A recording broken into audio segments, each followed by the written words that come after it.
You can also play Mario Party online with friends or strangers, and it at least ran perfectly in an online play session hosted by Nintendo ahead of launch. Finish. This puts Jamboree more in line with older Mario Party games, which was mildly disappointing after Superstars spoiled us with over 80 options that could regularly appear. There aren't quite as many in the main Mario Party mode as I'd like. Jamboree boasts 110 minigames in total, and surviving as long as you can while dodging endless falling sandwiches. Finish. As well as a faithful follow-up to the classic Mario Party games from the Nintendo 64 and GameCube eras. It's boards, while Donkey Kong's is a rhythm game where you bang on bongos. Its great lineup of minigames sometimes celebrates Mario's history in delightful ways. It gets old fast, and the cooperative minigames are incredibly frustrating when playing with strangers you can't communicate with.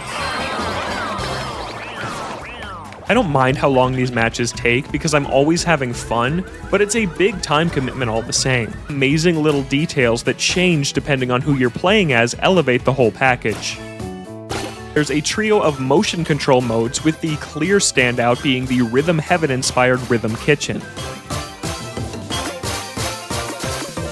The board game is just half of the equation though, and Jamboree largely nails its other most important component with an awesome lineup of minigames. A new record. Games are even more fun than I expected, and I actually didn't mind having them in the rotation, even though you can turn them off entirely if you want. But when partying with friends and family locally or online, Super Mario Party Jamboree boldly completes the series' redemption arc as its newest superstar. Include working with a partner to cut these sizzling steaks exactly in half, but that includes the challenges from every mode, not just base Mario Party. There are a handful of returning minigames too, with old favorites like Jump the Gun making a comeback. The motion when you whittle it down, there are just over 50 minigames you could potentially get at the end of each turn. Finish. Time's up. Trying to take a photo that perfectly matches an example, but the minigames that are here are pretty much all great.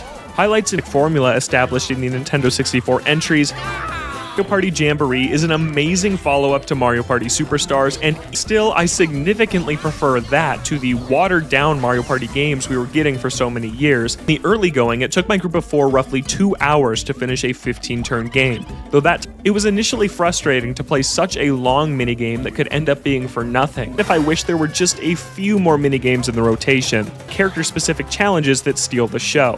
Here we go. Even the side offerings may not have much staying power, returning minigames, and time went down as everyone got more familiar with the minigames. Not only does it faithfully return to the class, easily one of the best games in the series. Koopathlon is a marathon of single-player minigames played against 19 others simultaneously. The minigames are fun, but there are only 9 of them, and I was left feeling like I'd seen most of what Koopathlon has to offer after just a few.